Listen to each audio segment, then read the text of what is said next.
Hi, I'm Brian from Reason Test Prep. This is the second video in our series on how to study for the SAT or ACT.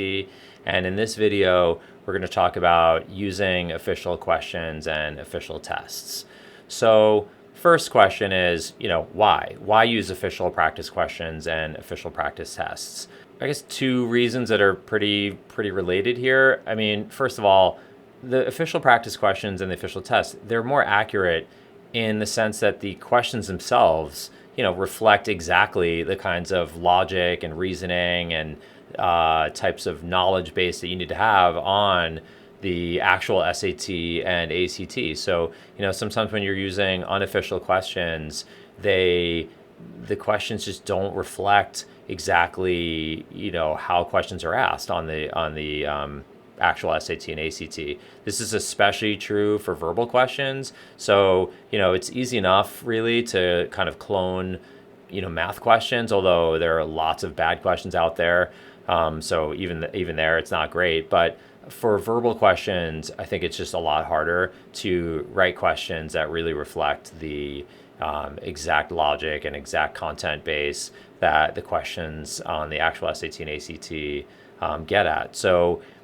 So that's kind of one reason. Then relatedly, the score on if you're taking official practice tests versus, a third-party practice test, the scoring is not necessarily going to be accurate on those unofficial practice tests. That's for two reasons. One is because of the first thing I said, which is that the questions themselves might not reflect the exact questions that you'll see on the SAT or ACT. So you might be getting questions wrong, but you wouldn't be getting them wrong if they were official questions. And then secondly, how the test is scored itself is not really open knowledge. I mean, obviously, we in the test prep industry, have some understanding of it, and we can make guesses. If I were to create a practice test, I could make guesses about how to score it, but it's not going to be as accurate as the official practice tests. So those are the reasons why you want to lean into official resources as much as possible.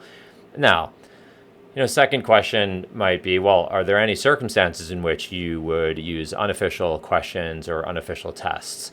So yes, there are. I wouldn't go overboard with it, and I certainly wouldn't do it exclusively. And it's honestly sad. We get people who come to us and like, yeah, it's like a Princeton review course, and all they're doing is Princeton review questions and Princeton review tests, that kind of thing. So one reason to use unofficial stuff is that there aren't, there is a limit to how many questions, official questions and official tests are out there. The AC at the time of this recording, the ACT is changing, and so in the beginning, there's going to be a limit to how many official ACTs in the new format there are out there. And even with the SAT, I mean, there's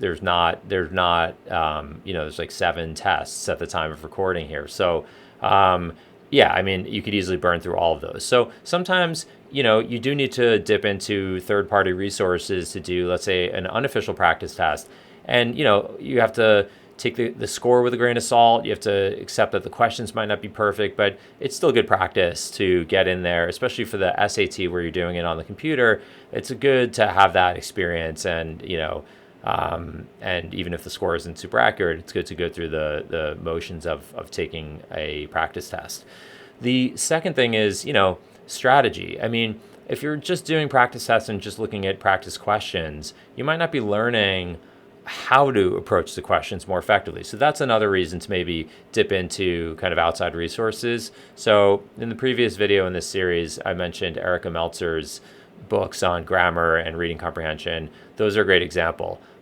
She's got questions in those books. The questions aren't always great, but the strategy and the knowledge that she's teaching in those books is very, very helpful. So that's an example of using some unofficial questions and unofficial resources. Now, moving on, assuming that you're going to try to rely mostly on official practice questions and these official practice tests, okay, where do you source them? Where do you source official questions and tests? So There's a lot of places. I mean, in the case of the SAT, there for questions, there is on the College Board website, there is a question bank, and it's got a lot of questions in it. So it's possible to do a lot of official questions and a lot of targeted areas. And then the Bluebook app has practice tests. Again, there's a limit to how many there are, but there are at the time of this recording 7 tests. They keep changing it. They keep adding some and subtracting some. But anyway, so that'll undoubtedly increase over time. But yeah, I mean, there are official questions on the College Board website, and then there are the official tests. And then for the ACT, there is the ACT official guide that has questions and tests in it. And then there's all these old ACTs. Now, again, at the time of recording, the ACT is about to change, but it's not changing that drastically. And there are out there, it's not that hard to find on the internet, old ACT practice tests going back 20 years, literally. And we have, ACT tests going back that long, a few tests a year for the last 20 years or so. And so, you could easily take the questions from those tests and use them as practice questions. So it's not as easy to do targeted practice in that way because they're just sitting there on a practice test. So, if you just wanted to do geometry questions, you'd have to kind of go through and just pick out the geometry questions of a test. But there are so many tests out there that even with when the new ACT is upon us, those practice tests are still going to be useful, I think, even as practice tests, and they're certainly going to be useful for practice questions. I mean, heck, even the old SATs, some of the pre-digital SAT, and then even the pre-2016 SAT, there are great questions in all those old tests that can be used for practice. Things have changed more on the SATs, so some of it's not quite as relevant, but for the ACT, I think you'll be able to use the older official tests that will be sitting around out there on the internet even once the new ACT is upon us. Okay, I hope you found this video helpful. If so, please feel free to subscribe, and if you know of anyone else you think might find it helpful, please feel free to share it with them. Thanks again for watching.